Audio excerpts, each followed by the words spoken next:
मैं हूं आपकी दोस्त वर्षा। आशा करती हूं आप सभी बहुत अच्छे से होंगे। एक बार आपका फिर से स्वागत करती हूं प्रेमचंद सेगमेंट में एक नई कहानी के साथ। आज हम जिस कहानी को पढ़ेंगे उसका नाम है शांति। तो चलिए बिना किसी देरी के कहानी की ओर बढ़ते हैं। स्वर्गीय दीनानाथ मेरे अभिन्न मित्रों में थे। आज भी जब उनकी याद आती है तो वह रंगरेलियां आंखों में फिर जाती हैं और कहीं एकांत में जाकर जरा रो लेता हूँ। हमारे बीच में 200-250 मील का अंतर था। मैं लखनऊ में था, वह दिल्ली में। लेकिन शायद ऐसा ही कोई महीना आता हो जब हम आपस में न मिल पाते हों। वह स्वच्छंद प्रकृति के विनोद प्रिय, सहृदय, उदार और मित्रों पर प्राण देने वाले आदमी थे, जिन्होंने अपने और पराये में कभी भेद नहीं किया। संसार क्या है और यहाँ लौकिक व्यवहार का कैसे निर्वाह होता है, यह उस व्यक्ति ने कभी न जानने की चेष्टा की। उनके जीवन में ऐसे कई अवसर आए जब उन्हें आगे के लिए होशियार हो जाना चाहिए था। मित्रों ने उनकी निष्कपटता से अनुचित लाभ उठाया और कई बार उन्हें लज्जित भी होना पड़ा। लेकिन उस भले आदमी ने जीवन से कोई सबक लेने की कसम खा ली थी। उनके व्यवहार ज्यों के त्यों रहे। जैसे भोलानाथ जिए वैसे ही भोलानाथ मरे। जिस दुनिया में वह रहते थे वह निराली दुनिया थी, जिसमें संदेह, चालाकी और कपट के लिए स्थान न था। सब अपने थे, कोई गैर न था। मैंने बार बार उन्हें सचेत करना चाहा, पर इसका परिणाम आशा के विरुद्ध हुआ। मुझे कभी कभी चिंता होती थी कि उन्होंने इसे बंद न किया तो नतीजा क्या होगा। लेकिन विडंबना यह थी कि उनकी स्त्री गोपा भी कुछ उसी सांचे में ढली हुई थी। हमारी देवियों में जो एक चातुरी होती है ना, जो सदैव ऐसे उड़ाऊ पुरुषों की असावधानियों पर ब्रेक का काम करती है, उससे वह वंचित थी। यहाँ तक कि वस्त्राभूषण में भी उसे कोई विशेष रुचि न थी। अतएव जब मुझे दीनानाथ के स्वर्गारोहण का समाचार मिला और मैं भागा हुआ दिल्ली गया, तो घर में बर्तन भांडे और मकान के सिवा और कोई संपत्ति न थी। और अभी उनकी उम्र ही क्या थी जो संचय की चिंता करते। 40 भी तो पूरे ना हुए थे। यूं तो लड़कपन उनके स्वभाव में था, लेकिन इस उम्र में प्राय कुछ लोग बेफिक्र रहते हैं। पहले एक लड़की हुई थी, इसके बाद 2 लड़के हुए। दोनों लड़के तो बचपन में ही दगा दे गए थे। लड़की बच रही थी और यही इस नाटक का सबसे करुण दृश्य था। जिस तरह का इनका जीवन था उसको देखते इस छोटे से परिवार के लिए 200 रुपये महीने की जरूरत थी। 2-3 साल में लड़की का विवाह भी करना होगा। कैसे क्या होगा, मेरी बुद्धि कुछ काम न करती थी। इस अवसर पर मुझे यह बहुमूल्य अनुभव हुआ कि जो लोग सेवा भाव रखते हैं और जो स्वार्थ सिद्धि को जीवन का लक्ष्य नहीं बनाते, उनके परिवार को आड़ देने वालों की कमी नहीं रहती। यह कोई नियम तो नहीं है, क्योंकि मैंने ऐसे लोगों को भी देखा है जिन्होंने जीवन में बहुतों के साथ अच्छे सुलूक किए, पर उनके पीछे उनके बाल बच्चे की किसी ने बात तक न पूछी। लेकिन चाहे कुछ हो, देवनाथ के मित्रों ने प्रशंसनीय औदार्य से काम किया और गोपा के निर्वाह के लिए स्थायी धन जमा करने का प्रस्ताव किया। 2 एक सज्जन जो रणवे थे उससे विवाह करने को तैयार थे, किंतु गोपा ने भी उसी स्वाभिमान का परिचय दिया जो हमारी देवियों का जौहर है और इस प्रस्ताव को अस्वीकार कर दिया। मकान बहुत बड़ा था, उसका एक भाग किराए पर उठा दिया। इस तरह उसको 50 रुपये माहवार मिलने लगे। वह इतने में ही अपना निर्वाह कर लेगी। जो कुछ खर्च था वह सुन्नी की जात से था। गोपा के लिए तो जीवन में अब कोई अनुराग ही न था। इसके 1 महीने बाद मुझे कारोबार के सिलसिले में विदेश जाना पड़ा और वहाँ मेरे अनुमान से कहीं 1-2 साल अधिक लग गए। गोपा के पत्र बराबर आते रहे, जिससे मालूम होता था वे आराम से हैं, कोई चिंता की बात नहीं है। मुझे पीछे ज्ञात हुआ कि गोपा ने मुझे भी गैर समझा और वास्तविक स्थिति छिपाती रही। विदेश से लौटकर मैं सीधा दिल्ली पहुंचा। द्वार पर पहुंचते ही मुझे भी रोना आ गया। मृत्यु की प्रतिध्वनि सी छाई हुई थी। जिस कमरे में मित्रों के जमघट रहते थे उनके द्वार बंद थे। मकड़ियों ने चारों ओर जाले तान रखे थे। देवनाथ के साथ वह श्री लुप्त हो गई थी। पहली नज़र में मुझे तो ऐसा भ्रम हुआ कि देवनाथ द्वार पर खड़े मेरी ओर मुस्कुरा रहे हैं। मैं मिथ्यावादी नहीं हूँ और आत्मा की दैहिकता में मुझे संदेह है, लेकिन उस वक्त एक बार मैं ज़रूर चौंक पड़ा। हृदय में कंपन सा उठा, लेकिन दूसरी नज़र में प्रतिमा मिट चुकी थी। द्वार खुला। गोपा के सिवा खोलने वाला कौन था? मैंने उसे देखकर दिल थाम लिया। उसे मेरे आने की सूचना थी और मेरे स्वागत की प्रतीक्षा में उसने नई साड़ी पहन ली थी और शायद बाल भी गुथा लिए थे। पर इन 2 वर्षों के समय ने उस पर जो आघात किए थे उन्हें क्या करती। नारियों के जीवन में यह वह अवस्था है जब रूप लावण्य अपने पूरे विकास पर होता है, जब उसमें अल्लड़पन, चंचलता और अभिमान की जगह आकर्षण, माधुर्य और रसिकता आ जाती है। लेकिन गोपा का यौवन बीत चुका था। उसके मुख पर झुर्रियां और विषाद की रेखाएं अंकित थीं, जिन्हें उनकी प्रयत्नशील प्रसन्नता भी न मिटा सकती थी। केशों पर सफेदी दौड़ चली थी और एक एक अंग बूढ़ा हो रहा था। मैंने करुण स्वर में पूछा, क्या तुम बीमार थी गोपा? गोपा ने आंसू पीकर कहा, नहीं तो, मुझे कभी सिर दर्द भी नहीं हुआ। तो तुम्हारी यह क्या दशा है? बिल्कुल बूढ़ी हो गई हो। तो जवानी लेकर करना ही क्या है? मेरी उम्र तो 35 से ऊपर हो गई। 35 की उम्र तो बहुत नहीं होती। हाँ, उनके लिए जो बहुत दिन जीना चाहते हैं।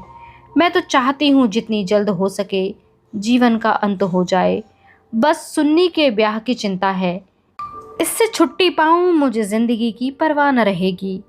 अब मालूम हुआ कि जो सज्जन इस मकान में किराएदार हुए थे वह थोड़े दिनों के बाद तब्दील होकर चले गए और तब से कोई दूसरा किराएदार न आया। मेरे हृदय में बरछी सी चुभ गई। इतने दिनों तक इन बेचारों का निर्वाह कैसे हुआ? यह कल्पना ही दुखद थी। मैंने विरक्त मन से कहा, लेकिन तुमने मुझे सूचना क्यों न दी? क्या मैं बिल्कुल गैर हूँ? गोपा ने लज्जित होकर कहा, नहीं नहीं, यह बात नहीं है। तुम्हें गैर समझूंगी तो अपना किसे समझूंगी? मैंने समझा परदेश में तुम खुद अपने झमेले में पड़े होगे। तुम्हें क्यों सताऊं? किसी न किसी तरह दिन कट ही गए। घर में और कुछ न था तो थोड़े से गहने तो थे ही। अब सुनीता के विवाह की चिंता है। पहले मैंने सोचा था इस मकान को निकाल दूंगी, 20-22 हजार मिल जाएंगे, विवाह भी हो जाएगा और कुछ मेरे लिए बचा भी रहेगा। लेकिन बाद को मालूम हुआ कि मकान पहले ही रहन हो चुका है और सूद मिलाकर उस पर 20 हजार हो गए हैं। महाजन ने इतनी ही दया क्या कम की कि मुझे घर से ना निकाल दिया। इधर से तो अब कोई आशा नहीं है। बहुत हाथ पांव जोड़ने पर संभव है महाजन से 2-2.5 हजार मिल जाएं। इतने में क्या होगा? इसी फिक्र में घुली जा रही हूँ। लेकिन देखो, मैं भी कितनी मतलबी हूँ। ना तुम्हें हाथ मुंह धोने को पानी दिया, ना कुछ जलपान लाई और अपना दुखड़ा ले बैठी। अब आप कपड़े उतारिए और आराम से बैठिए। कुछ खाने को लाऊं, खा लीजिए, तब बातें हों। घर पर सब कुशल तो है? मैंने कहा, मैं तो सीधे बंबई से यहाँ आ रहा हूँ। घर कहाँ गया? गोपा ने मुझे तिरस्कार भरी आंखों से देखा, पर उस तिरस्कार की आड़ में घनिष्ठ आत्मीयता बैठी झांक रही थी। मुझे ऐसा जान पड़ा उसके मुख की झुर्रियां मिट गई हैं। पीछे मुख पर हल्की सी लाली दौड़ आई। उसने कहा, इसका फल यह होगा कि तुम्हारी देवी जी तुम्हें कभी यहाँ ना आने देंगी। मैं किसी का गुलाम नहीं हूँ। किसी को अपना गुलाम बनाने के लिए पहले खुद भी उसका गुलाम बनना पड़ता है। शीतकाल की संध्या देखते ही देखते दीपक जलाने लगी। सुन्नी लालटेन लेकर कमरे में आई। 2 साल पहले की अबोध और कृश तनु बालिका रूपवती युवती हो गई थी, जिसकी हर एक चितवन, हर एक बात उसकी गौरवशील प्रगति का पता दे रही थी। जिसे मैं गोद में उठाकर प्यार करता था, उसकी तरफ आज आंखें न उठा सका, और वह जो मेरे गले से लिपटकर प्रसन्न होती थी, आज मेरे सामने खड़े भी न रह सकी। जैसे मुझसे वस्तु छिपाना चाहती है और जैसे मैं उस वस्तु को छिपाने का अवसर दे रहा हूँ। मैंने पूछा, अब तुम किस दर्जे में आ पहुंची हो सुन्नी? उसने सिर झुकाए हुए जवाब दिया, 10वें में हूँ। घर का भी कुछ काम काज करती हो? अम्मा जब करने भी दें। गोपा बोली, मैं नहीं करने देती या खुद किसी काम के नजदीक नहीं जाती? सुन्नी मुंह फेर कर हंसती हुई चली गई। माँ की दुलारी लड़की थी। जिस दिन वह गृहस्थी का काम करती, उस दिन शायद गोपा रो रो कर आंखें फोड़ लेती। वह खुद लड़की को कोई काम न करने देती थी, मगर सबसे शिकायत करती थी कि वह कोई काम नहीं करती। यह शिकायत भी उसके प्यार का ही करिश्मा थी। हमारी मर्यादा हमारे बाद भी जीवित रहती है। मैं तो भोजन करके लेटा तो गोपा ने फिर सुन्नी के विवाह की तैयारियों की चर्चा छेड़ दी।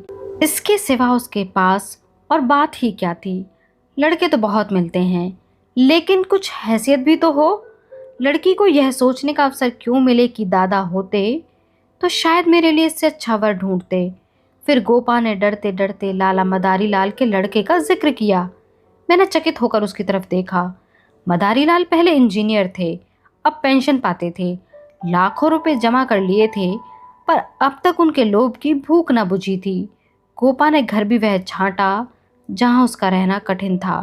मैंने आपत्ति की, मदारी लाल तो बड़ा दुर्जन मनुष्य है। गोपा ने दांतों तले जीभ दबाकर कहा, अरे नहीं भैया, तुमने उन्हें पहचानना ना होगा। मेरे ऊपर बड़े दयालु हैं, कभी कभी आकर कुशल समाचार पूछ जाते हैं। लड़का ऐसा होनहार है कि मैं तुमसे क्या कहूँ। फिर उनके यहाँ कमी किस बात की है। यह ठीक है कि पहले वह खूब रिश्वत लेते थे, लेकिन यह धर्मात्मा कौन है, कौन अवसर पाकर छोड़ देता है। मदारी लाल ने तो यहाँ तक कह दिया है कि वह मुझसे दहेज नहीं चाहते, केवल कन्या चाहते हैं। सुन्नी उनके मन में बैठ गई है। मुझे गोपा की सरलता पर दया आई, लेकिन मैंने सोचा क्यों इसके मन में किसी के प्रति अविश्वास उत्पन्न करूं। संभव है कि मदारी लाल बह ना रहे हों। चित्त की भावनाएं बदलती भी रहती हैं।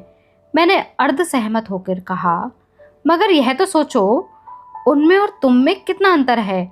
शायद अपना सर्वस्व अर्पण करके भी उनका मुंह नीचा ना कर सको।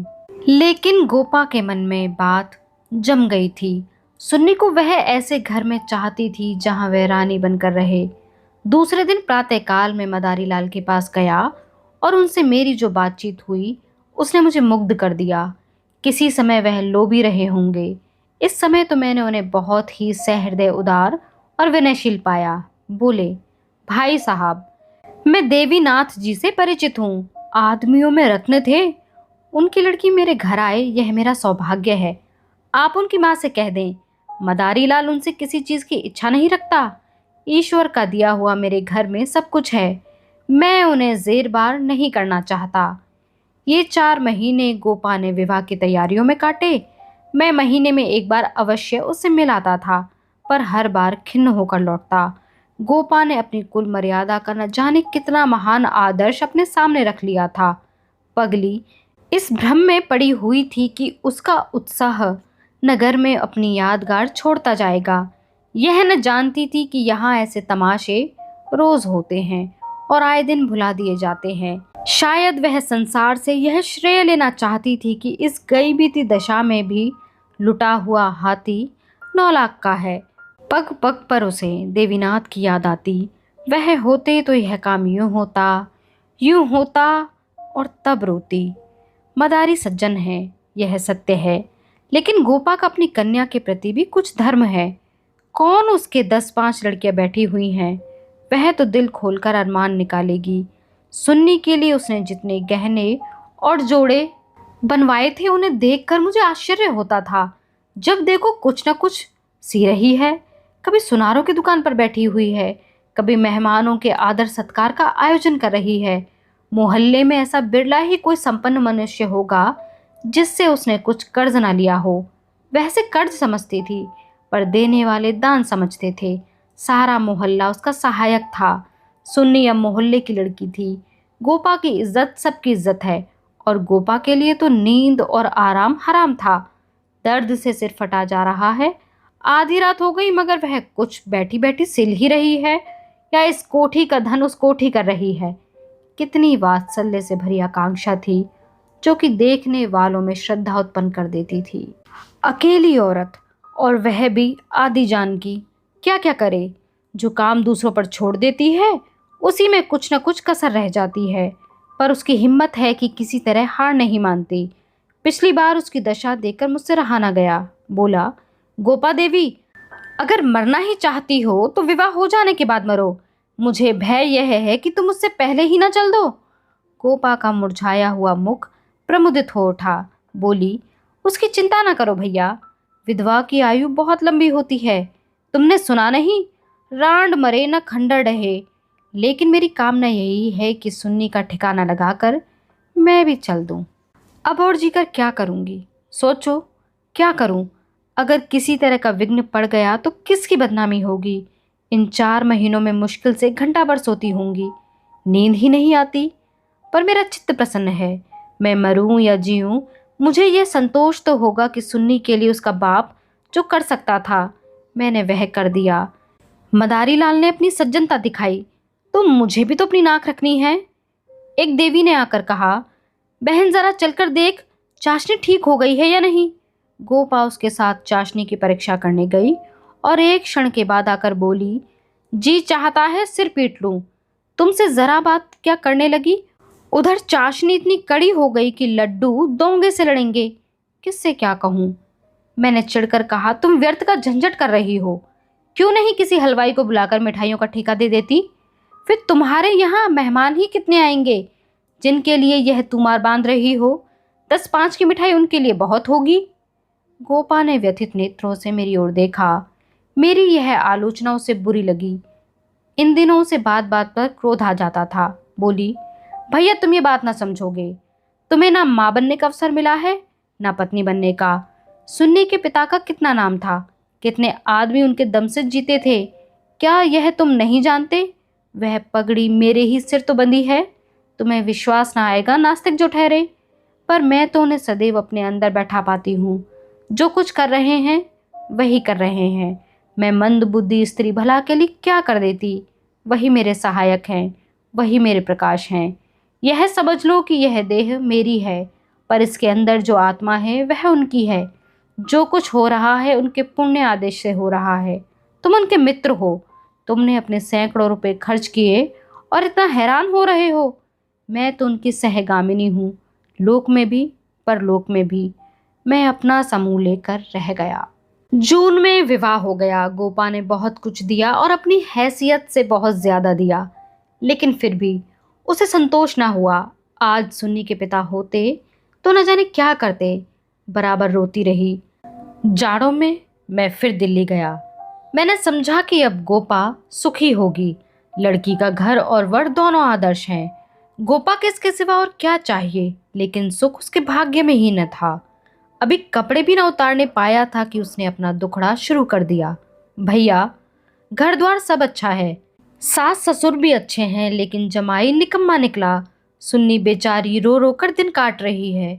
तुम उसे देखो तो पहचान न सको, उसकी परछाई मात्र रह गई है। अभी कई दिन हुए आई हुई थी। उसकी दशा देखकर छाती फटती, जैसे जीवन में अपना पथ खो बैठी हो। न तन बदन की सुध है, न कपड़े लत्ते की। मेरी सुन्नी की दुर्गत होगी यह तो स्वप्न में भी ना सोचा था, लेकिन गुमसुम हो गई है।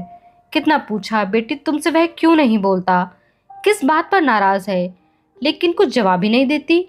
बस आंखों से आंसू बहते हैं। मेरी सुन्नी कुएं में गिर गई भैया। मैंने कहा, तुमने उसके घर वालों से पता नहीं लगाया? पता क्यों नहीं लगाया भैया, सब हाल मालूम हो गया। लौंडा चाहता है मैं चाहे जिस राह जाऊं, सुन्नी मेरी पूरा करती रहे। सुन्नी भला इसे क्यों सहने लगी? उसे तो तुम जानते हो कितनी अभिमानी है। वह उन स्त्रियों में नहीं है जो पति को देवता समझती हैं और उसका दुर्व्यवहार सहती रहती हैं। उसने सदैव दुलार और प्यार पाया है। बाप भी उस पर जान देता था। मैं आँख की पुतली समझती थी। पति मिला छैला, जो आधी आधी रात तक मारा मारा फिरता है।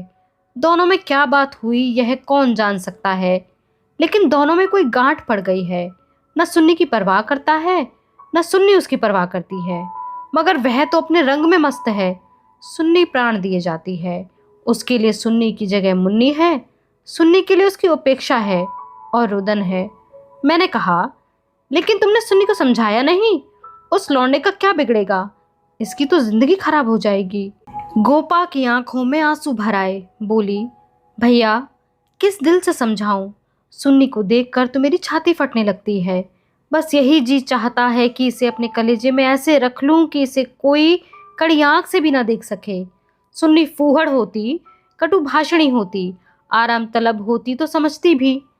क्या यह समझाऊं कि तेरा पति गली गली मुंह काला करता फिरे, फिर भी तू उसकी पूजा किया कर? मैं तो खुद यह अपमान न सह सकती। स्त्री पुरुष में विवाह की पहली शर्त यह है कि दोनों 16 आने एक दूसरे के हो जाएं। ऐसे पुरुष तो कम हैं जो स्त्री को जौ भर विचलित होते देखकर शांत रह सके, पर ऐसी बहुत सी स्त्रियां हैं जो पति को स्वच्छंद समझती हैं। सुन्नी उन स्त्रियों में नहीं है। वह अगर आत्मसमर्पण करती है तो आत्मसमर्पण चाहती भी है, और यदि पति में यह बात न हुई तो वह उसमें कोई संपर्क न रखेगी, चाहे उसका सारा जीवन रोते कट जाए। यह कहकर गोपा भीतर गई और एक सिंगारदान लाकर उसके अंदर के आभूषण दिखाती हुई बोली, सुन्नी इसे अब की यही छोड़ गई, इसलिए आई थी। वे यह गहने हैं जो मैंने न जाने कितना कष्ट सहकर बनवाए थे। इसके पीछे महीनों मारी मारी फिरी थी, यूं कहो कि भीख मांग कर जमा किए थे। सुन्नी अब इसकी ओर आंख उठाकर भी नहीं देखती। पहने तो किसके लिए, श्रृंगार करे तो किस पर। 5 संदूक कपड़ों के दिए थे। कपड़े सीते सीते मेरी आंखें फूट गई। यह सब कपड़े उठाती लाई। इन चीज़ों से उसे घृणा हो गई है। बस कलाई में 2 चूड़ियाँ और एक उजली साड़ी, यही उसका श्रृंगार है। मैंने गोपा को सांत्वना दी। मैं जाकर केदारनाथ से मिलूंगा, देखूं तो वह किस रंग ढंग का आदमी है। गोपा ने हाथ जोड़कर कहा, नहीं भैया, भूल कर भी न जाना। सुन्नी सुनेगी तो प्राण ही दे देगी। अभिमान की पुतली ही समझो उसे, रस्सी समझ लो जिसके जल जाने पर भी बल नहीं जाते। जिन पैरों से उसे ठुकरा दिया गया है उन्हें वह कभी न सहलाएगी। उसे अपना बनाकर कोई चाहे तो लौंडी बना ले, लेकिन शासन तो उसने मेरा भी न सहा, दूसरों का क्या सहेगी। मैंने गोपा से उस वक्त कुछ न कहा, लेकिन अवसर पाते ही लाला मदारी लाल से मिला। मैं रहस्य का पता लगाना चाहता था। संयोग से पिता और पुत्र दोनों ही एक जगह पर मिल गए। मुझे देखते ही केदार ने इस तरह झुककर मेरे चरण छुए कि मैं उसकी शालीनता पर मुग्ध हो गया। तुरंत भीतर गया और चाय और मुरब्बा और मिठाइयाँ लाया। इतना सौम्य, इतना सुशील, इतना विनम्र युवक मैंने ना देखा था।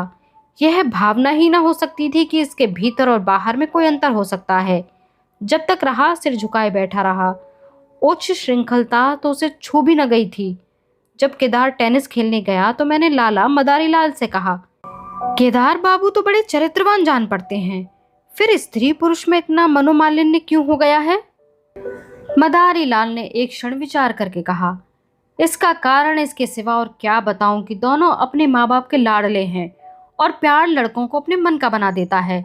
मेरा सारा जीवन संघर्ष में कटा, अब जाकर जरा शांति मिली है। भोग विलास का कभी अवसर ही न मिला। दिन भर परिश्रम करता था, संध्या को सो जाता था। स्वास्थ्य भी अच्छा न था, इसलिए बार बार यही चिंता सवार रहती थी कि संचय कर लूं, ऐसा ना हो कि मेरे पीछे बाल बच्चे भीख मांगते फिरे।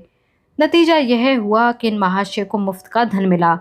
सनक सवार हो गई, शराब उड़ाने लगे हैं, फिर ड्रामा खेलने का शौक हुआ। धन की कमी ही नहीं थी, उस पर माँ बाप के अकेले बेटे, उनकी प्रसन्नता ही हमारे जीवन का स्वर्ग थी। पढ़ना लिखना तो दूर रहा, विलास की इच्छा बढ़ती गई।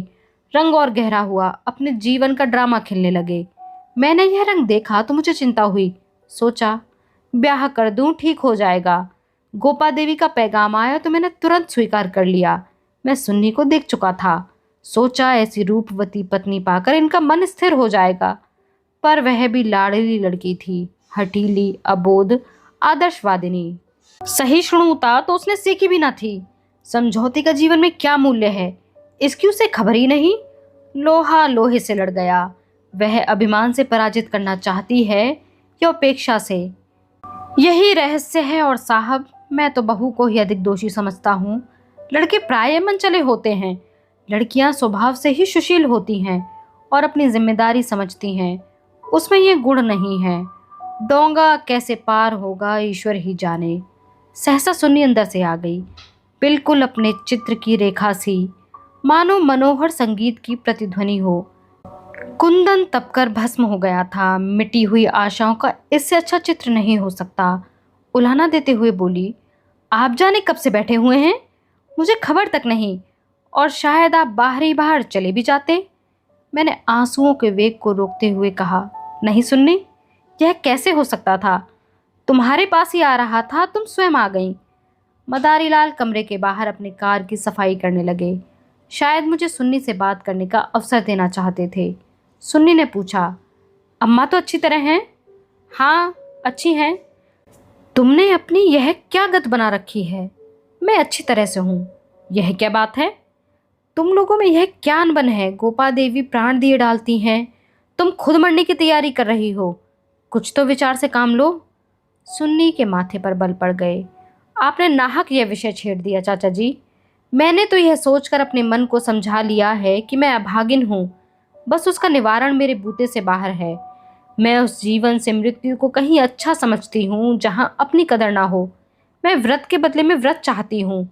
जीवन का कोई दूसरा रूप मेरी समझ में नहीं आता।